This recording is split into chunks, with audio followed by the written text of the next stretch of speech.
Hello everyone, good morning, good afternoon, good evening whenever you watching this video. तो इससे पहले अभी तक हमने टाइप्स ऑफ मल्टीप्लिकेशन देखे हैं। मैं अपनी सेटिस्फेक्शन के लिए दोबारा से let's go through the types of multiplication. For this let me borrow Mitesh Kapra sir के स्लाइड। तो let's start.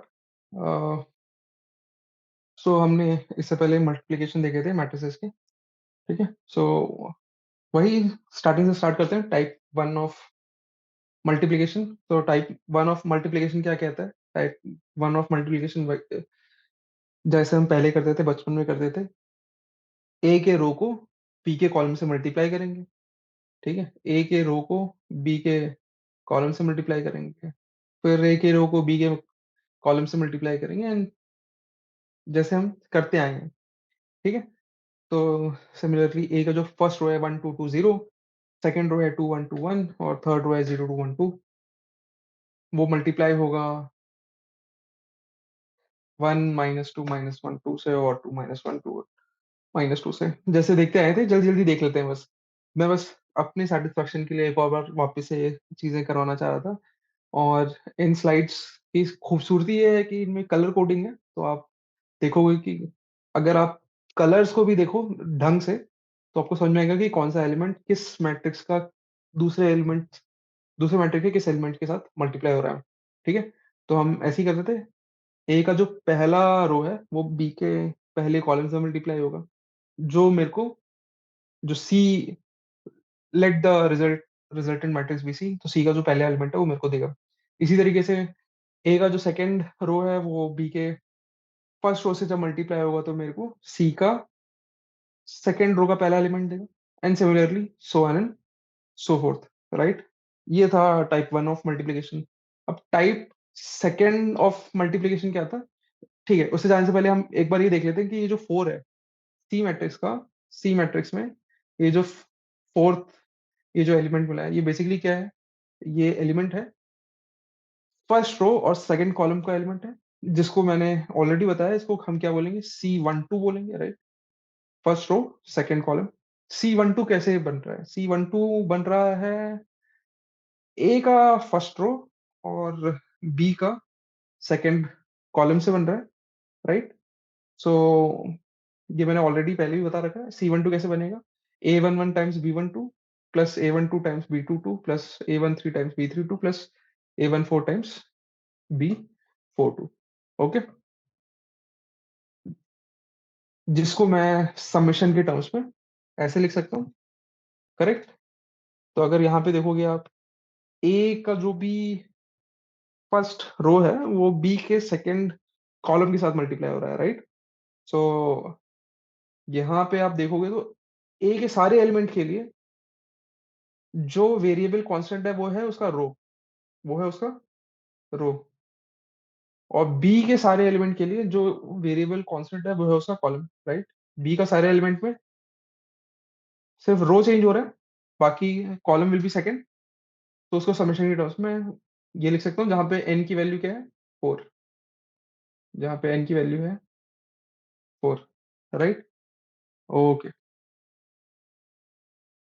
Similarly third row, second column, जो कि है अभी के लिए -4, वो कैसे बना है? वो बना है ए के थर्ड रो और बी के सेकंड कॉलम से, जो कि हम लिखेंगे इस तरीके से: A31 times B12 and so on and so fourth. जिसको समीशन समीशन के फॉर्म में कुछ इस तरीके से लिखेंगे, राइट।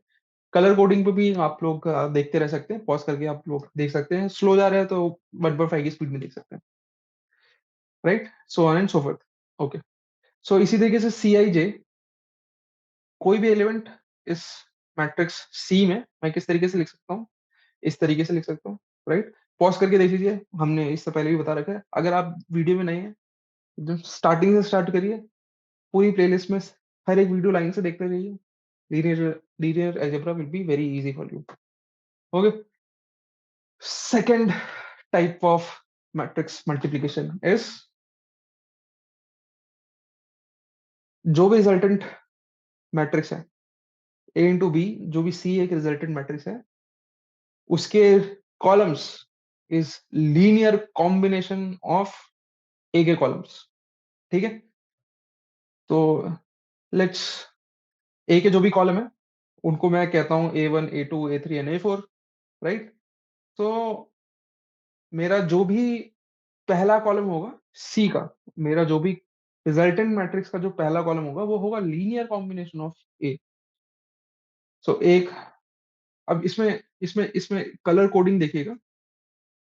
1 2 0 जो A1 है, जो ए का पहला कॉलम है, उससे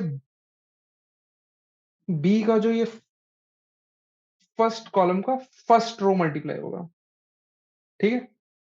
2 1 2 से -2 मल्टीप्लाई होगा, 2 2 1 से -1 मल्टीप्लाई होगा, 0 1 2 से 2 मल्टीप्लाई होगा। बेसिकली रिजल्टेंट मैट्रिक्स का जो भी कॉलम्स होंगे वो मेरे को ए के लीनियर कॉम्बिनेशन प्रोवाइड करेंगे, right? So linear combination of vectors के लिए दो चीजें बहुत जरूरी है, वेक्टर्स क्योंकि कॉम्बिनेशन करने, और लीनियर कॉम्बिनेशन मतलब क्या है? हम एवरी वेक्टर को कुछ स्केलर से मल्टीप्लाई करके हम ऐड करेंगे। सो linear combination of vectors. So vectors कहाँ से मिलेंगे? Those are nothing but A के कॉलम वेक्टर्स। और वो स्केलर मल्टीपल्स कहाँ से मिलेंगे? Those are nothing but B का पहला कॉलम, करेक्ट? तो इस तरीके से मेरे को सी का पहला कॉलम मिल जाएगा, सिमिलरली मेरे को सी का सेकंड कॉलम मिल जाएगा, correct? Now let's take look at type third of matrix multiplication. Okay, तो टाइप थर्ड क्या कहता है? जो रिजल्टेंट मैट्रिक्स सी है उसका जो रो होगा वो मेरे को मिलेगा linear combination of rows of B. मतलब जो बी के रोज हैं उसके लीनियर कॉम्बिनेशन से मेरे को रिजल्टेंट मैट्रिक्स के रोज मिलेंगे, राइट? तो सेम कहानी, लीनियर कॉम्बिनेशन ऑफ वेक्टर्स का मतलब क्या है? वेक्टर्स भी चाहिए और स्केलर्स भी चाहिए। वेक्टर्स कहाँ से मिल जाएंगे मेरे को? बी के रो वेक्टर्स विल बी वेक्टर्स, और उसके लिए स्केलर्स कहाँ से मिलेंगे मेरे को? ए ए के elements will be scalars, right? So मेरे को पहला रो सी का किस तरीके से मिलेगा? मेरे को पहला रो सी का इस तरीके से मिलेगा कि ए का जो फर्स्ट रो होगा वो मैं देखूंगा। सो 1 मल्टीप्लाई होगा बी के पहले रो से, 2 मल्टीप्लाई होगा बी के सेकेंड रो से, थ्री मल्टी ये वाला 2 मल्टीप्लाई होगा बी के थर्ड रो से, एंड ये वाला 0 मल्टीप्लाई होगा बी के फोर्थ रो से, which will give me -5 and 4। So third type of multiplication, B के linear combination of rows will give me C के रोज। सिमिलरली मेरे को सेकेंड रो इस तरीके से मिल जाएगा, थर्ड रो इस तरीके से मिल जाएगा, correct? Now let's see the fourth type of multiplication, which is a का कॉलम लेंगे और बी का रो लेंगे, ठीक है? सो ए का मैंने पहला कॉलम ले लिया A1, और बी का मैंने पहला रो ले लिया B1 transpose. By default any vector is any vector is column vector, any vector is column vector. तो मेरे को बी का अगर रो वेक्टर बोलना है, तो अगर मैं उसको बोलता हूँ कि अगर बी का row vector by default is a column vector, तो मैं उसको B1 बोलता हूँ। सिंस वो रो है तो मैं उसको B1 ट्रांसपोज बोलता हूँ। थोड़ा कंफ्यूजिंग है, लेकिन by default vector is the column vector. उसको रो के टर्म्स में जब मैं लिखूंगा तो उसको मैं ट्रांसपोज करके, करेक्ट? ओके, सो ए का फर्स्ट ए का फर्स्ट रो ए का फर्स्ट कॉलम बी के फर्स्ट रो से मल्टीप्लाई होगा, and so on and so fourth. And जो ये सारे मैट्रिसेस मिलेंगे इन सबको मैं ऐड करूंगा, which will give me my resultant C matrix, right? So आपने हर एक में, आपने टाइप 1 टाइप 2 टाइप 3 टाइप 4 में कुछ चीजें देखी होंगी। टाइप 1 में क्या होता था? ए का एक रो बी के एक कॉलम से मल्टीप्लाई हो रहा है, right? Which will eventually give me a element of a resultant matrix C. Type 2 of matrix multiplication में क्या होता था? टाइप 2 ऑफ मैट्रिक्स मल्टीप्लिकेशन में होता था सी का column vector is nothing but A के कॉलम वेक्टर्स का लीनियर कॉम्बिनेशन। और लीनियर कॉम्बिनेशन के लिए जो मेरे को अल्फा चाहिए, जो मेरे को स्केलर्स चाहिए, वो मेरे को बी से मिलते थे, राइट? एंड टाइप 3 में हमने देखा था कि हमें रिजल्टेंट मैट्रिक्स का row will be given by B के रोज का लीनियर कॉम्बिनेशन से। And this is type 4 where A का एक कॉलम बी के एक रो से मल्टीप्लाई हो रहा है, राइट?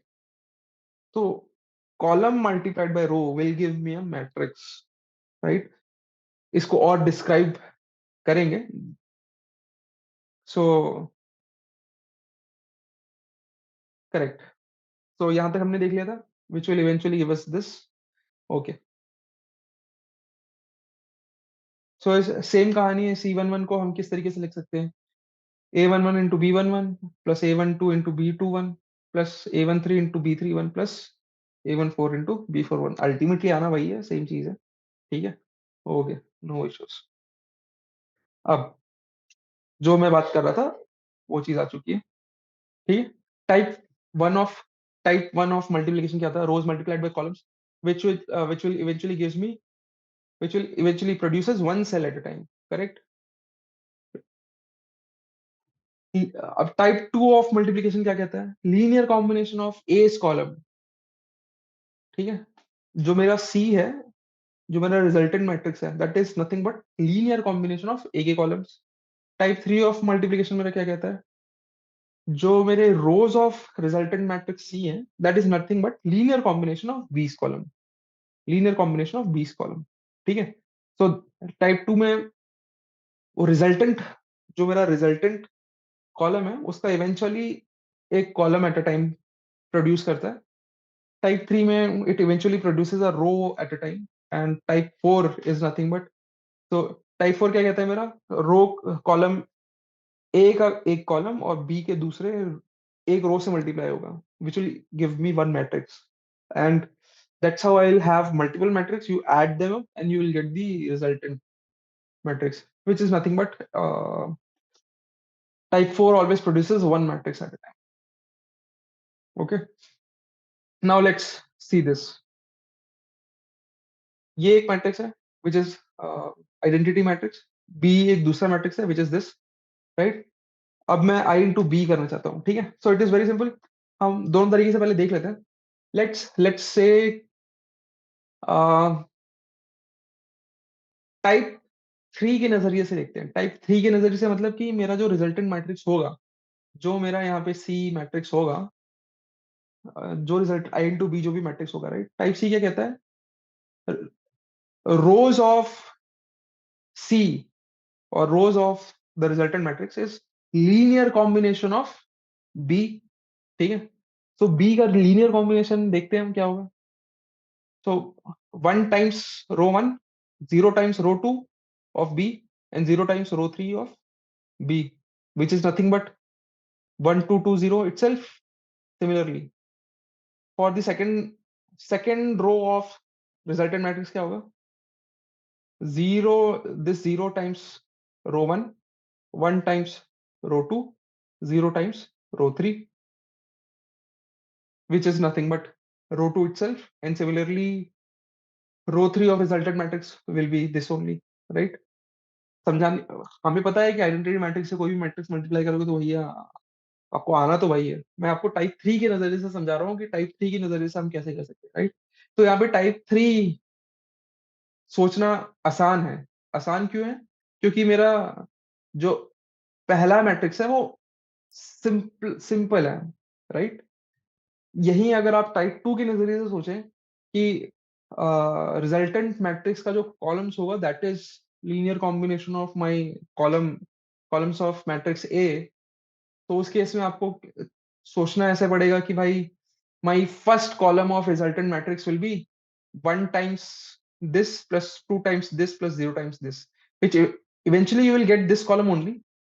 पर since my numbers are better in terms of कि मैं इस तरीके से सोचूं कि किसी ने मेरे को आई इंटू बी बोला है, तो मेरा दिमाग इस तरीके से चलेगी type three, correct? But since ये आइडेंटिटी मैट्रिक्स है तो दिमाग इस तरीके से चलना चाहिए कि भाई it is essentially I into B is I. Okay. Now let's move ahead, so which is nothing but b। हमने ऑलरेडी देखा है, आइडेंटिटी मैट्रिक्स है, पता है यार, इतना तो पता ही है सब लोगों को। ठीक है। Now let's have a look at this particular matrix. तो अगर आप ये देखेंगे तो ये हमने आइडेंटिटी मैट्रिक्स ही ली है, बस हमने आइडेंटिटी मैट्रिक्स का रो वन और रो टू को इंटरचेंज कर दिया है, राइट। तो रो वन और रो टू को इंटरचेंज कर दिया, राइट। एक बार पी इंटू बी करके देखें, तो अगर टाइप, पॉज करके सोचिए कि अगर मैं टाइप थ्री के हिसाब से सोचूं, टाइप थ्री ऑफ मल्टीप्लिकेशन के हिसाब से सोचूं, विच is essentially rows of resultant matrix is nothing but linear combination of rows of matrix B। तो अगर आप ये सोचोगे, पॉज करके सोचो, मैं अभी आपको आंसर बता देता हूँ। तो this is nothing but zero times row one, one times row two, zero times row three, which is nothing but row two मेरा पहले आ जाएगा, then one times row one, zero times row two, zero times row three, which is nothing but row one मेरा यहाँ आ जाएगा, and zero times row one, zero times row two, and one times row three, which is essentially मेरा row three सबसे last आ जाएगा, correct. तो same कहानी है, ऐसे ही किया है हम लोगों ने, ठीक है। एक बार देख सकते हैं, राइट, ऐसे ही है। ऐसे है, कलर कलर कलर कोडिंग, इस स्लाइड की ब्यूटी यही है कि काफी सही स्लाइड्स बनाए हैं। तो कलर कोडिंग से भी आप लोग समझ सकते हैं कि कौन से कलर का एलिमेंट कौन से कलर के रो से मल्टीप्लाई हो रहा है, ठीक है। ओके। सो पहली बात, हम इसको परम्यूटेशन मैट्रिक्स भी कहते हैं। तो अब ये देखिए कि बी पे, जब भी पी को मैंने बी से मल्टीप्लाई किया, इसेंशियली मेरे को जो भी रिजल्ट मिल रहा है, जो भी रिजल्टेंट मैट्रिक्स मिल रहा है, वो ऑलमोस्ट बी है, बस उसके रोज इंटरचेंज हो, करेक्ट। तो एक तरीके से रोज को मैंने परम्यूट कर दिया है। तो एक ऐसा मैट्रिक्स जो बी के रोज को परम्यूट कर दे, मैं उसको बोलूंगा परम्यूटेशन मैट्रिक्स। सिमिलरली एक ऐसा मैट्रिक्स जो बी के कॉलम को भी परम्यूट कर दे, मैं उसको बोलूंगा वो भी एक तरीके का परम्यूटेशन मैट्रिक्स, राइट। लेकिन यहाँ पे सवाल ये उठता है कि मैंने P मल्टीप्लाइड बाई बी किया, तो मेरे रोज इंटरचेंज हो रहे हैं। मैं ऐसा क्या करता कि मेरे कॉलम्स इंटरचेंज होते हैं, आगे देखेंगे। ये बी है और ये पी है, करेक्ट। अब बी इंटू पी सोचते हैं, ठीक है। अब यहाँ पे बी इंटू पी, आप टाइप थ्री के नजरिए से सोचेंगे तो आप ये सोचना पड़ेगा कि जो भी रिजल्टेंट मैट्रिक्स होगा that will be linear combination of rows of P, right. लेकिन अब मैं आपको बोलता हूँ कि आप इस तरीके से सोचिए कि टाइप टू के नजरिए से सोचिए कि रिजल्टेंट मैट्रिक्स के जो कॉलम्स होंगे that is linear combination of columns of B, right. ठीक है, यहाँ पे टाइप थ्री ऑफ मल्टीप्लिकेशन के हिसाब से किया हुआ है, ठीक है।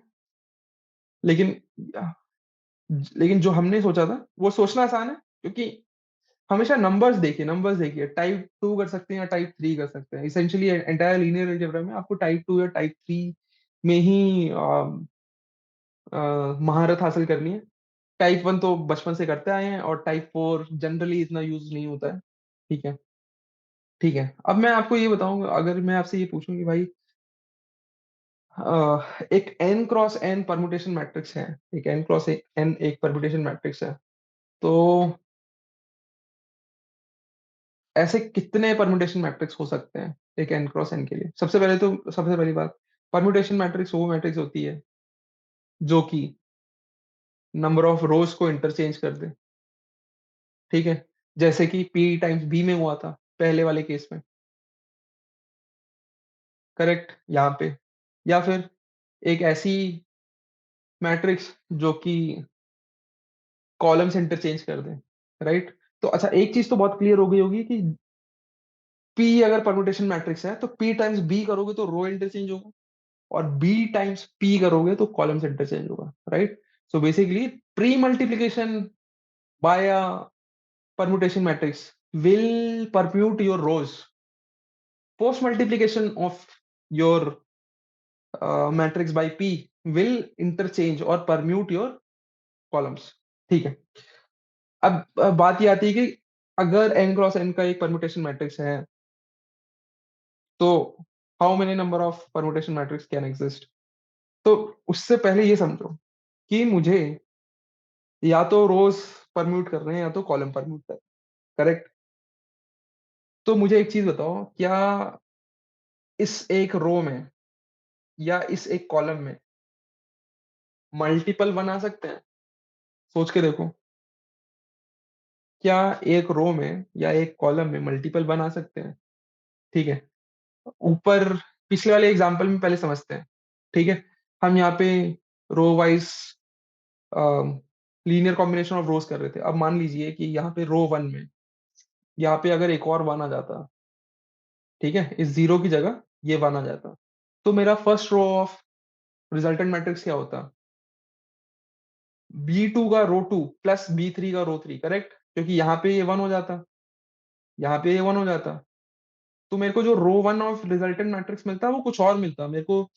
रो वन ऑफ रिजल्टेंट मैट्रिक्स कोई ऐसा रो नहीं मिलता जो बी के ऑलरेडी कोई रोज में से होता, करेक्ट। तो इसकी इसका मतलब तो ये साफ साफ तय है कि परम्यूटेशन मैट्रिक्स में एक रो में सिर्फ एक ही बना सकता है। सही बात है, एकदम एकदम सही बात है। अब उसी तरीके से हम देख लेते हैं, क्या परम्यूटेशन मैट्रिक्स से किसी एक कॉलम में एक से ज्यादा वन आ सकता है? वही सेम बात हो जाएगी, अगर एक से ज्यादा वन होगा तो लीनियर कॉम्बिनेशन ऑफ कॉलम्स जब करेंगे तो वहां पे दो कॉलम्स एड अप हो जाएंगे, करेक्ट। तो दो कॉलम्स एड अप हो जाएंगे तो जो भी रिजल्टेंट कॉलम होगा वो कोई भी एक ऐसा कॉलम नहीं होगा जो पहले से ही बी का कोई कॉलम हो, राइट। तो इसेंशियली वो परम्यूट नहीं हो रहे होंगे कॉलम्स, करेक्ट। तो अब ये बात तो तय है कि रो में भी सिर्फ एक ही वन होना चाहिए और कॉलम में भी सिर्फ एक ही वन होना चाहिए, करेक्ट।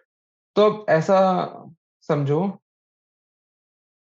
कि ये तो मेरे एलिमेंट्स फिक्स हो गए, ये मेरे एलिमेंट्स फिक्स हो गए हैं।